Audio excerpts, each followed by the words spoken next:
Hello friends, शिक्षा वाटिका में आप सभी का स्वागत है। इस वीडियो में हम लोग कुछ इम्पोर्टेंट क्वेश्चंस देखेंगे और उसका डिस्कशन करेंगे जो कि आपके आने वाले किसी भी एग्जामिनेशन पॉइंट ऑफ व्यू से इम्पोर्टेंट होंगे। तो चलिए शुरू करते हैं। क्वेश्चन नंबर 1 है, उच्चतम न्यायालय के न्यायाधीश के अवकाश ग्रहण की उम्र है। राइट आंसर हो जाएगा ऑप्शन नंबर सी, 65 वर्ष। उच्चतम न्यायालय है, अगर पूछा जाए कि उच्चतम न्यायालय की स्थापना कब हुई, तो भारत परिषद अधिनियम 1935 के द्वारा 1937 में हुई। और अगर जो वर्तमान उच्चतम न्यायालय है उसकी स्थापना कब हुई, तो 28 जनवरी 1950 को वर्तमान उच्चतम न्यायालय की स्थापना हुई। उच्चतम न्यायालय के गठन की बात आर्टिकल 124 के 1 में किया गया है, 124 का 1 में। नेक्स्ट क्वेश्चन देखते हैं, क्वेश्चन नंबर 2, आवर्त सारणी किसने तैयार की थी? राइट आंसर होगा ऑप्शन नंबर डी, मेंडलीफ के द्वारा। मेंडलीफ के द्वारा 1869 ईस्वी में प्रथम आवर्त सारणी तैयार किया गया था, जो कि परमाणु द्रव्यमान पे आधारित था। परमाणु द्रव्यमान पे आधारित था और उसमें वर्ग की संख्या थी 9 और आवर्त की संख्या थी 7। अगर पूछा जाए कि आधुनिक आवर्त सारणी को किसके द्वारा तैयार किया गया, तो ये हो जाएगा मोसले के द्वारा। मोसले के द्वारा आधुनिक आवर्त सारणी तैयार किया गया था 1913 में और ये परमाणु संख्या पर आधारित है। नेक्स्ट क्वेश्चन देखेंगे, क्वेश्चन नंबर 3, इनमें से कौन भारत के राष्ट्रपति द्वारा नियुक्त नहीं होते हैं? राइट आंसर हो जाएगा ऑप्शन नंबर डी, उपराष्ट्रपति। उपराष्ट्रपति की नियुक्ति नहीं होती है, उपराष्ट्रपति का निर्वाचन होता है। और उपराष्ट्रपति का पद की चर्चा आर्टिकल 66 में किया गया है। उपराष्ट्रपति के जो निर्वाचन होता है उसमें कौन कौन शामिल होते हैं, तो लोकसभा और राज्यसभा के सभी सदस्य उपराष्ट्रपति के निर्वाचन में शामिल होते हैं और उपराष्ट्रपति को शपथ राष्ट्रपति के द्वारा दिलाया जाता है। नेक्स्ट क्वेश्चन देखते हैं, क्वेश्चन नंबर 4, विभिन्न राजनीतिक दलों की स्वीकृति राष्ट्रीय पार्टी अथवा प्रादेशिक पार्टी के रूप में कौन करता है? इसका राइट आंसर हो जाएगा ऑप्शन नंबर बी, चुनाव आयोग के द्वारा। और चुनाव आयोग की चर्चा भाग 15 में आर्टिकल 324 में किया गया है, आर्टिकल 324। नेक्स्ट क्वेश्चन देखते हैं, क्वेश्चन नंबर 5, जो राज्य नहर सिंचाई पर सर्वाधिक आश्रित है वह है? राइट आंसर हो जाएगा option number C, Punjab. Next question देखते हैं, क्वेश्चन नंबर 6, सूफी संत ख्वाजा मोइनुद्दीन चिश्ती का सर्ग यहाँ पर मनाया जाता है। इसका राइट आंसर हो जाएगा ऑप्शन नंबर सी, अजमेर शरीफ में। ख्वाजा मोइनुद्दीन चिश्ती जो है चिश्ती संप्रदाय के संस्थापक है और इन्हें गरीब नवाज या ख्वाजा जहां के नाम से भी जाना जाता है। गरीब नवाज या ख्वाजा जहां के नाम से भी जाना जाता है। और ये 1192 में गौरी के साथ भारत आए और इन्होंने अजमेर को अपना केंद्र बिंदु बनाया। और एक और क्वेश्चन पूछा जाता है कि गरीब नवाज के शिष्य कौन थे, तो बख्तियार काकी शिष्य थे, जिनकी स्मृति में कुतुबुद्दीन ऐबक के द्वारा कुतुब मीनार का निर्माण कराया गया। नेक्स्ट क्वेश्चन देखते हैं, क्वेश्चन नंबर 7, भारत के सुदूर पूर्व में जो देश सर्वाधिक लंबी सीमा बनाता है वह है? राइट आंसर हो जाएगा ऑप्शन नंबर बी, म्यांमार। अगर क्वेश्चन पूछा जाए कि म्यांमार से किस किस राज्य की सीमा लगती है, तो अरुणाचल प्रदेश, नागालैंड, मणिपुर और मिजोरम की सीमा म्यांमार से लगती है। अगर डायरेक्ट क्वेश्चन पूछा जाता कि वो कौन सा वैसा देश है जिससे भारत की सर्वाधिक सीमा लगती है, तो आंसर हो जाएगा बांग्लादेश। नेक्स्ट क्वेश्चन देखते हैं, क्वेश्चन नंबर 8, स्लेट रूपांतरित रूप है? राइट आंसर हो जाएगा ऑप्शन नंबर ए, सेल का। सेल का रूपांतरित रूप स्लेट है और स्लेट का रूपांतरित रूप क्या हो जाएगा, तो ये होगा फाइलाइट। फाइलाइट स्लेट का रूपांतरित रूप होगा। संगमरमर किसका रूपांतरित रूप है, तो डोलोमाइट या चूना पत्थर। चूना पत्थर।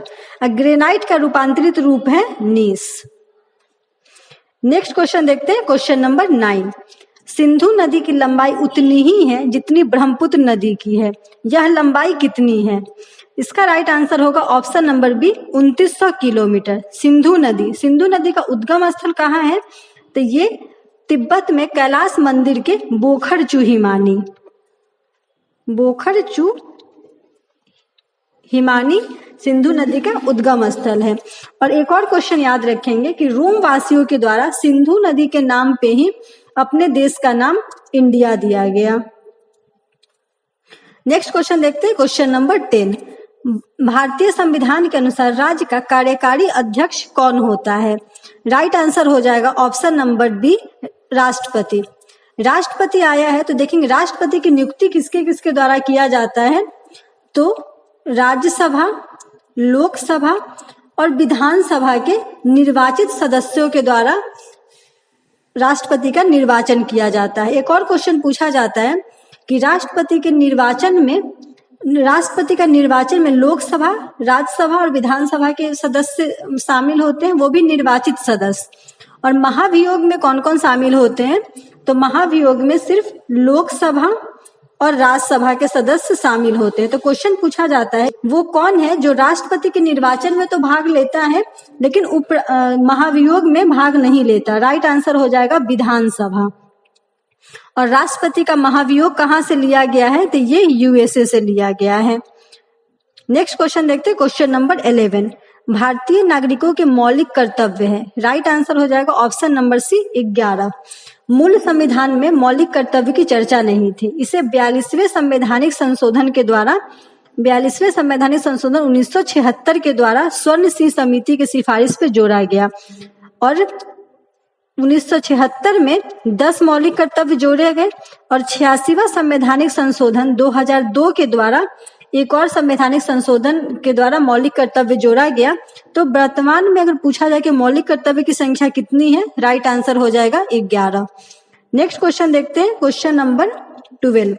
राज्यसभा के सदस्यों की अधिकतम संख्या होती है। राइट आंसर हो जाएगा ऑप्शन नंबर सी, 250। राज्यसभा की चर्चा आर्टिकल 80 में किया गया है।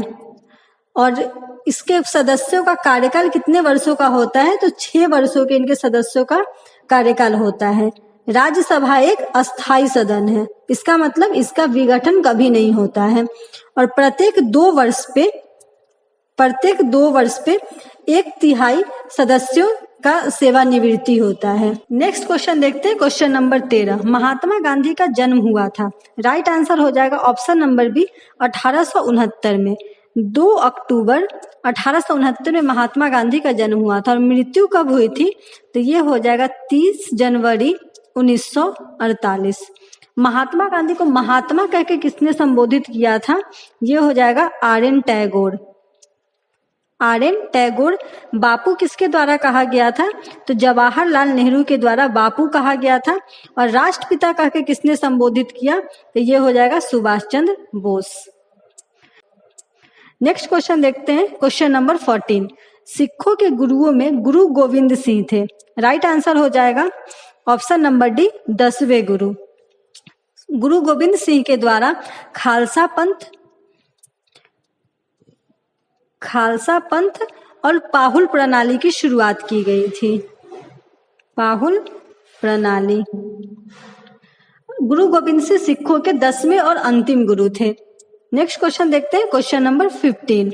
कनिष्क राजा थे। राइट आंसर होगा ऑप्शन नंबर सी, कुषाण वंश के। कुषाण वंश के संस्थापक कौन थे, तो कुजल कड़फिसस हो जाएगा। और कुषाण वंश की राजधानी कहाँ थी, तो पुरुषपुर।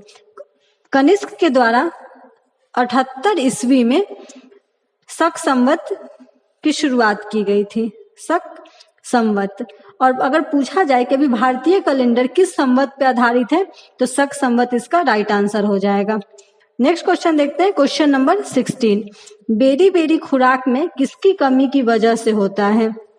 राइट आंसर हो जाएगा option number B, vitamin B. Vitamin B beri beri vitamin B की कमी से होता है, जिसका रासायनिक नाम थायमीन है। विटामिन ए की कमी से जीरोप्थाल्मिया होता है। विटामिन ए का रासायनिक नाम हो जाएगा रेटिनॉल या रेटिनिन। विटामिन ई का रासायनिक नाम होगा टेकोफेरॉल और इसकी कमी से महिलाओं में बाझपनता होती है। और विटामिन सी का रासायनिक नाम हो जाएगा स्कॉर्बिएसी और इसकी कमी से स्कर्वी नामक रोग होता है। नेक्स्ट क्वेश्चन देखेंगे, क्वेश्चन नंबर 17। भारत पर आक्रमण करने वाला पहला मुसलमान था। राइट आंसर हो जाएगा ऑप्शन नंबर बी, मोहम्मद बिन कासिम। मोहम्मद बिन कासिम ने 1712 ईस्वी में सिंध पे आक्रमण किया था और उस टाइम शासक कौन था? तो दाहिर। नेक्स्ट क्वेश्चन देखते हैं, क्वेश्चन नंबर 18। पृथ्वी अपनी धुरी पर घूमती है। राइट आंसर हो जाएगा ऑप्शन नंबर सी, 23 घंटे 26 मिनट और 23 घंटे 56 मिनट और 4 सेकंड में, जो कि इसका घूर्णन काल होता है। और दिन और रात का होना पृथ्वी के घूर्णन पर निर्भर करता है। नेक्स्ट क्वेश्चन देखते हैं, क्वेश्चन नंबर 19। ग्रह जो सूर्य की परिक्रमा करने में 88 दिन लगाता है वह है। राइट आंसर हो जाएगा ऑप्शन नंबर बी, बुध।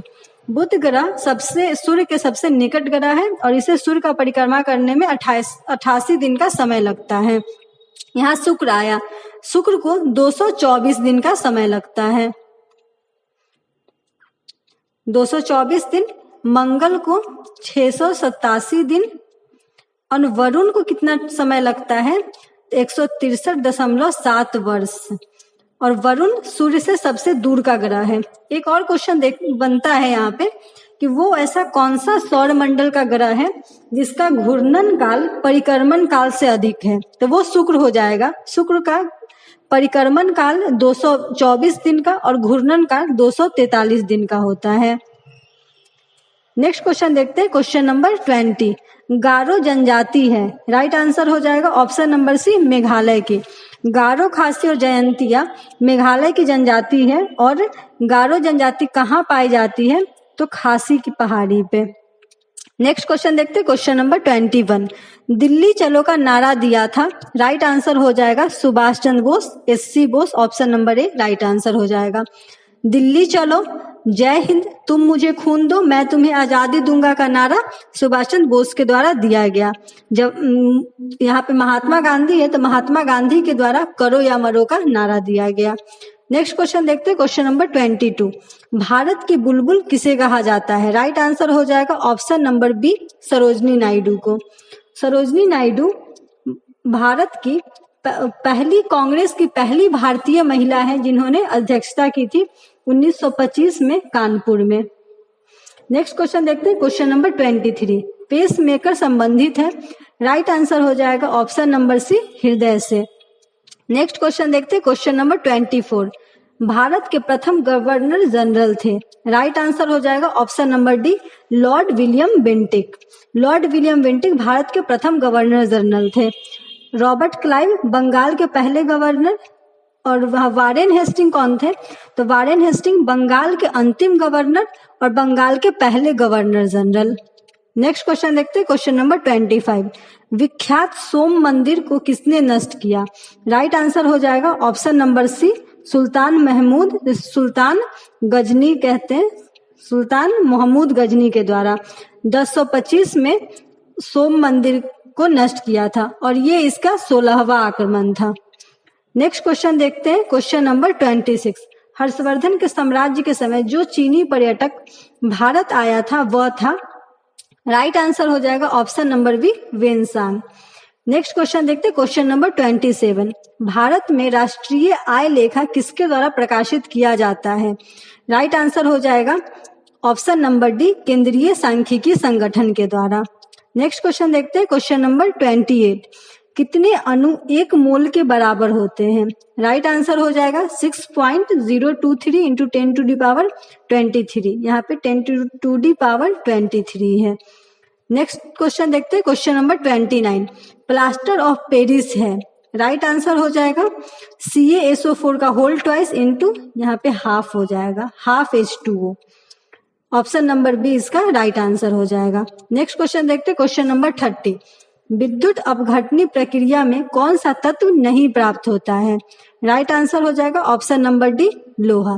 तो यही था आज का हम लोग का सेशन। अगर आपको सेशन अच्छा लगा हो तो ज्यादा से ज्यादा लोगों को शेयर करेंगे। Thank you.